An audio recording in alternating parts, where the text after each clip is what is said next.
यानी law of reflection of sound पर काम करता है। Law of reflection of sound के ऊपर काम करता है कि कहने का मतलब ये है साउंड वेव भेजी जाती है, वो आगे जाती है, कहीं पे टकराती है और टकराने के बाद वापस आ जाती है। तो टकरा कर जब वो वापस आ रही होती है तो जाने में और आने में कितना समय लग रहा है उसकी कैलकुलेशन से हम लोग दूरी पता कर लेते हैं। ये डायग्राम के माध्यम से आपको समझा रहा हूँ कि चलिए मान लेते हैं अपना छोटा सा टाइटैनिक जहाज, ये रहा भाई, ये रहा हमारा इलाहाबादी टाइटैनिक जहाज। संगम आइए, संगम में आपको ऐसे बहुत सारी नाव मिल जाएंगे। एक जहाज है, रख लिया तो रख लिया अपना भाई, पैसे कमी नहीं होते, टेंशन नहीं, सुना रखा है। अब ये कितना गहरा है मुझे तो पता नहीं। यहाँ पे इन्होंने क्या किया, रेस देखते हैं, ये रेस जाती है, ये रेस ऐसे जा रही है, और अगर रेस जा रही है तो भैया अगर मैं सीधे रेस भेजूं, सीधे भेजूंगा बेहतर रहेगा। सॉरी, ये देखिए सीधे रेस गई और टकरा करके वापस आ रही। पता है ये कौन सी वेव है, ये हमारी साउंड वेव है।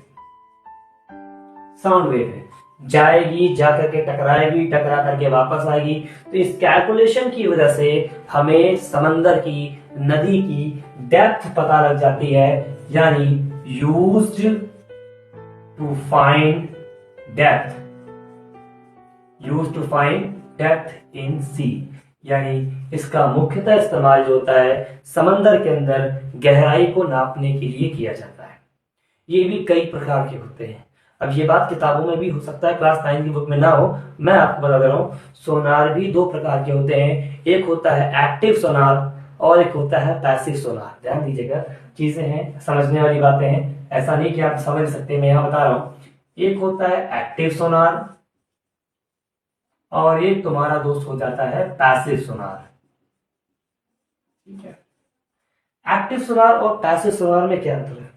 एक्टिव सोनार वो सोनार होते हैं जो खुद ही वेव भेजते हैं, टकराती है और टकरा कर वापस आती, इसको रिसीव भी करते हैं, वो एक्टिव सोनार होते हैं। जनरली ये शिप्स के अंदर पाए जाते हैं।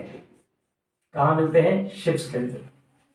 देखिए मिलिट्री के यूज के हिसाब से, नेवी के यूज के हिसाब से जो सोनार इस्तेमाल करते हैं ये खुद वेव नहीं भेजते बल्कि दूसरी वेव को सुनने का प्रयास करते हैं, वो होते हैं पैसिव सोनार। मान लीजिए हमको एक समझानी, हमारा एक शिप है, इंडियन नेवी का शिप है जो सेल कर रहा है, नीचे पता नहीं किसी देश की सबमरीन जा रही है, अब उसको पता लगाना है तो वो खुद वेव नहीं भेजेगा, वो उनकी वेव को महसूस करेगा, सुनता है। यानी इसका इस्तेमाल मेनली सबमरीन्स